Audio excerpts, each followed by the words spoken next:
intelligently designed for evolution. From atom to animal to angel. Some of this material will be very foreign to those who have yet to delve into the mysteries. Open wide and say ah, because you will be awestruck. I will stick with the explanations given and provide little else, as there is much to ponder for those who are new to this knowledge.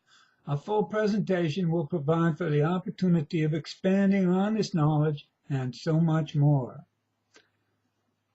Patanjali states, the man has in his past the animal, in his future the angel. Both are visible now in his face. So with all things, for all things change and grow.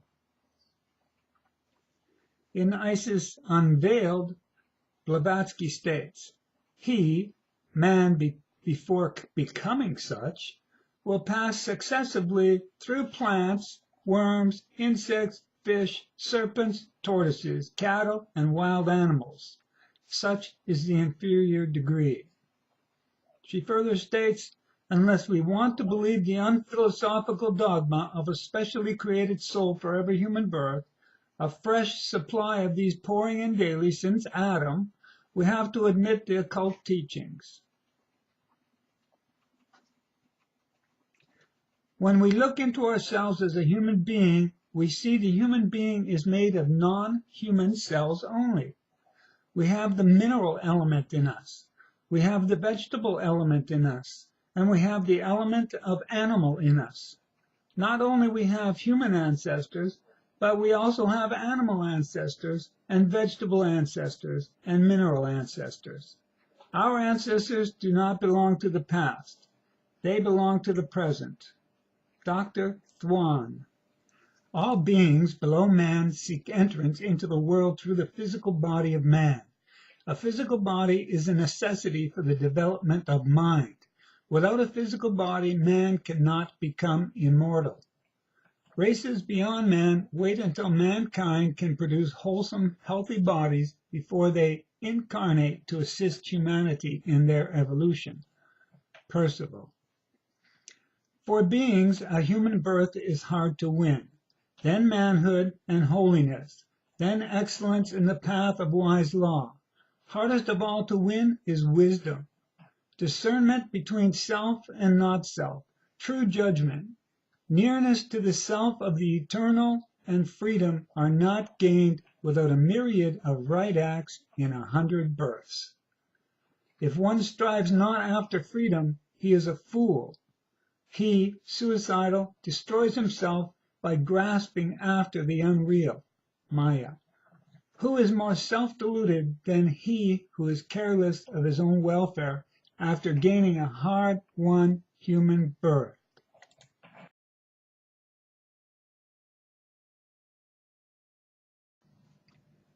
Through the ages, your consciousness has been changing, evolving, awakening out of a long slumber. You have experienced the consciousness of rocks, plants, mountains, trees, lakes, insects, reptiles, and mammals. You have been humans who cared only for violence and petty fortunes. You have been great men and women, as well as the lowest beggar and thief. Throughout each experience, your consciousness has been maturing. Like an oak grows from a seed to a sapling and into a great awesome tree, your consciousness has been expanding. Ryan Kirchhoff. We know that we contain animal, vegetable, and mineral elements.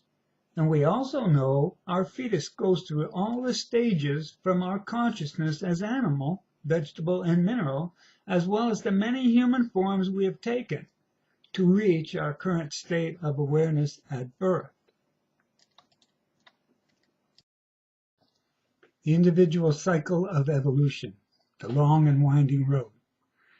In studying esoteric cosmogony, keep a spiritual eye upon the physiological process of human birth. Up to man, life has no responsibility in whatever form. No more than has the fetus, who is in the mother's womb, passes through all the forms of life as mineral, a vegetable, an animal, to become finally man. Man's soul his fourth and fifth principle, is but a compound of the progressed entities of the lower kingdom.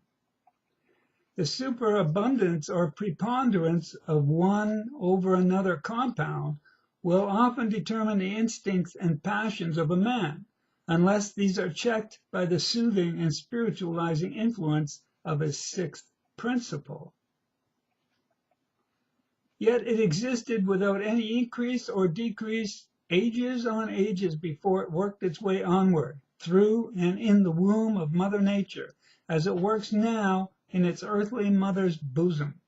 Truly, said a learned philosopher who trusts more to his intuitions than the dicta of modern science, the stages of man's intrauterine existence embody a condensed record of some of the missing pages in Earth's history. Thus you must look back at the animal, vegetable, and mineral entities. You must take each entity at its starting point in the Manvateric chorus as the primordial cosmic atom already differentiated by the first flutter of the Manvateric life breath. For the potentiality which develops finally in a perfected planetary spirit lurks is in fact that primordial cosmic atom. Mathematical exactitude, the image of God. The moon is 1/400th the size of the sun. The moon is 400 times closer to the earth than the sun.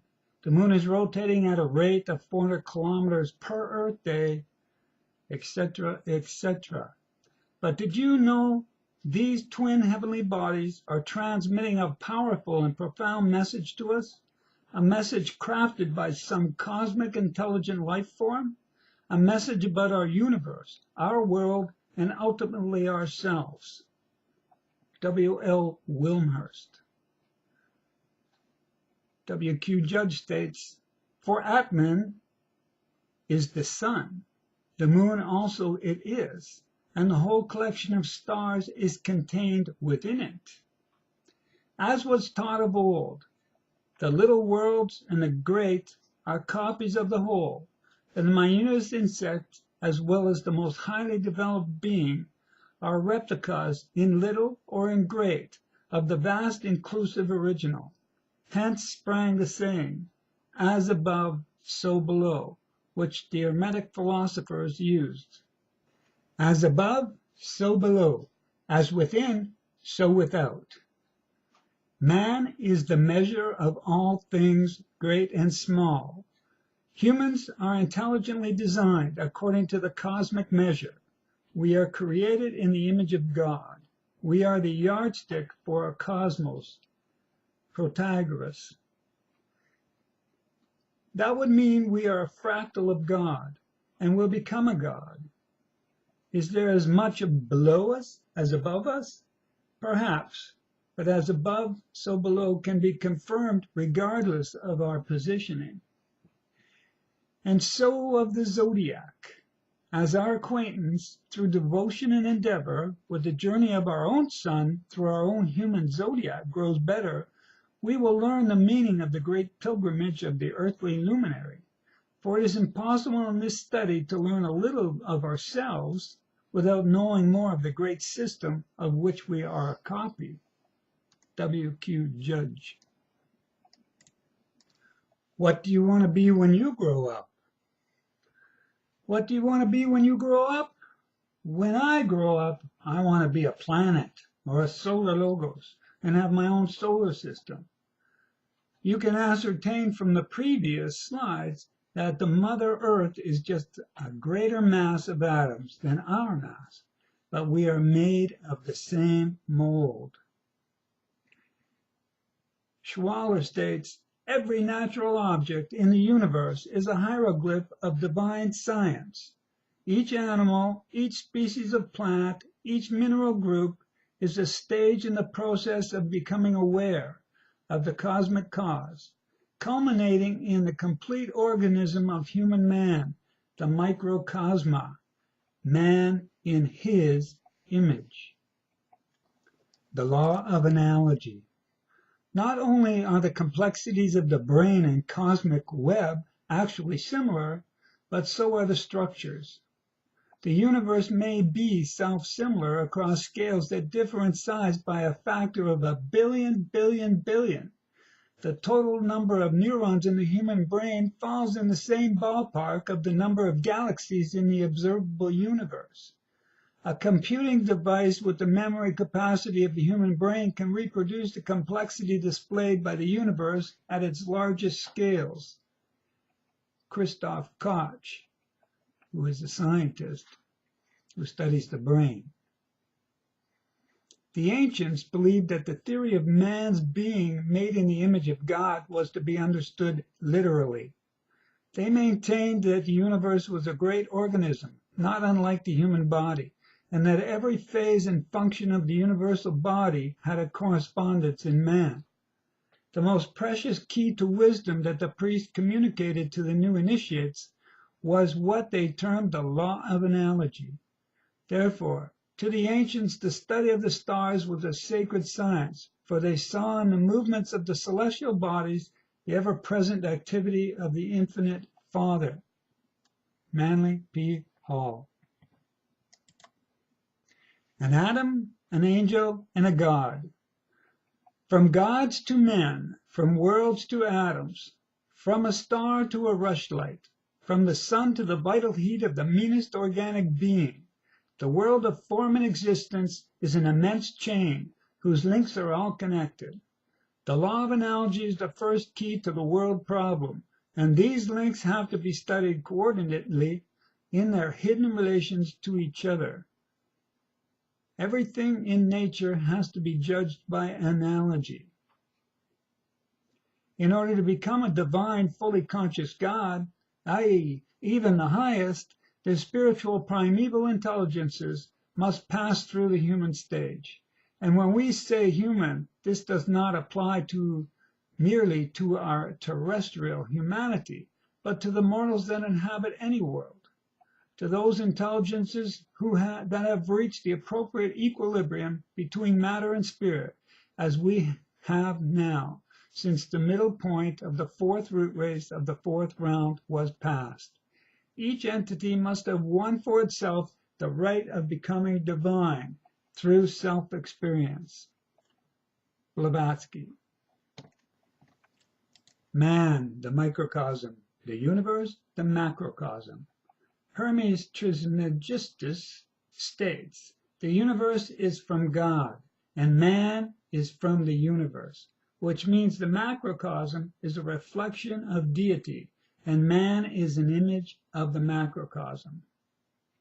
Paracelsus states, man is the microcosm containing in himself the types of all the creatures that exist in the world, and it is a great truth, which you should seriously consider, that there is nothing in heaven or upon the earth which does not also exist in man, and God who is in heaven exists also in man, and the two are but one. Franz Barden states, the true image of God is the human being, who has been created in the image of the universe. Everything that can be found in the universe on a large scale is reflected in a human being on a small scale. Human being is called the microcosm, in contrast to the universe, the macrocosm. In reality, the whole course of nature takes place in the human being. From Agrippa, we read, it is the unanimous consent of all Platonists that as in the original and exemplary world, all things are in all, so also in this corporeal world, all things are in all. So also the elements are not only in these inferior bodies, but also in the heavens, in stars and devils and angels, and lastly in God, the maker and original example of all things. Just as the diffused light of the sun shining over a landscape itself remains invisible, but brings out from the objects present in it all kinds of colors and forms according to their nature, so the consciousness and life of the Logos pervading the solar system itself remains invisible, but brings out from all the objects, animate or inanimate, an infinite variety of expressions, which are characteristic of the manifested universe. And this life and consciousness is present potentially in every human being, for a human being is a spirit, and therefore essentially of the same nature as the Logos. Tami.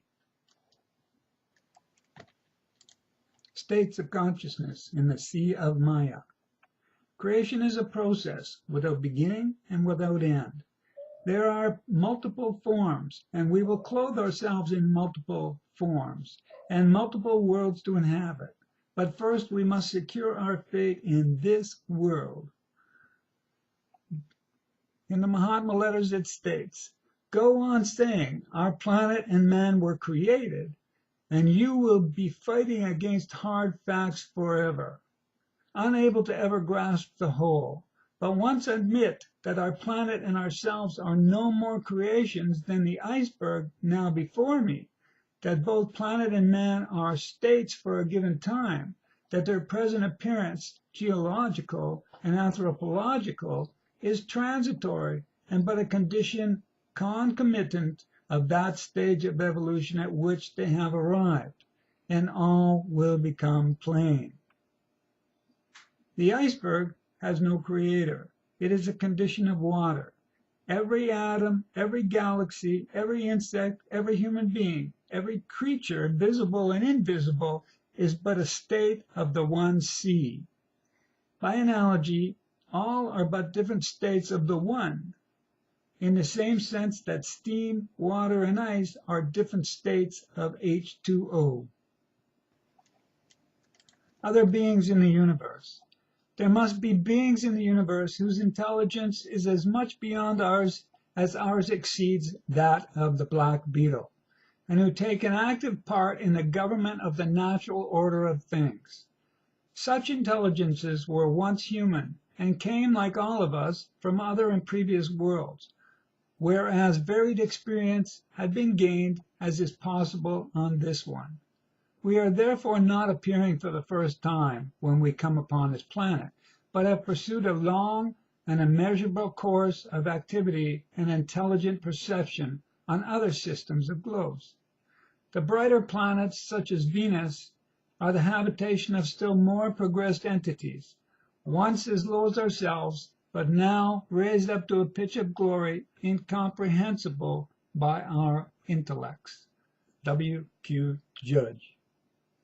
We see only a certain number of rates of vibration, but above the number perceptible to us are those too fine for us to perceive with our physical senses, and also below are vibrations too coarse for our perception. We stand in the middle, as it were, of a great range of perceptions, aware of only a portion of the universe in which we live. The Great Wall. The established succession in each cosmic world is not universal. Some have Brahma as their original being.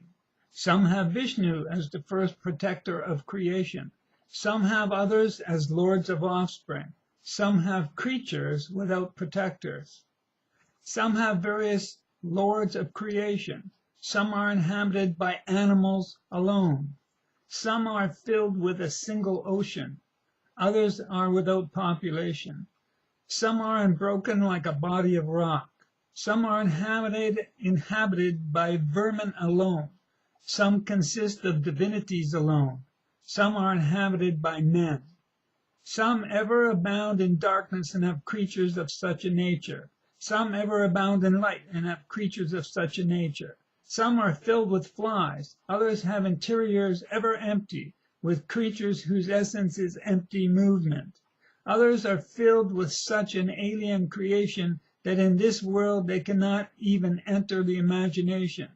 So expansive is the sky of these cosmic worlds, the great space, that it could not be measured even by Vishnu and his like, even were they to stride all their lives. Yoga Vasishta. The sky is the limit. In 1 Corinthians 2:9 it states, "But as it is written, eye hath not seen, nor ear heard, neither have entered into the heart of man the things which God hath prepared for them that love him.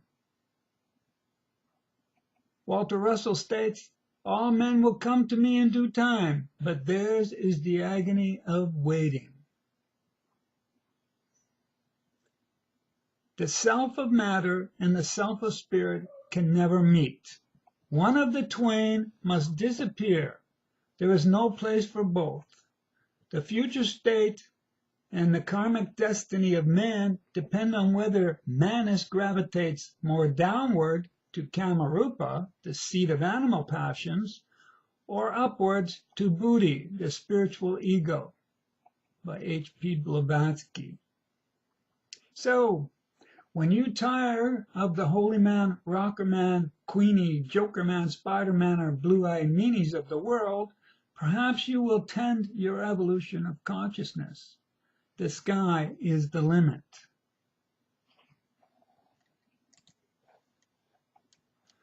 This introduction of intelligently designed provided many topics of interest from an ancient perspective.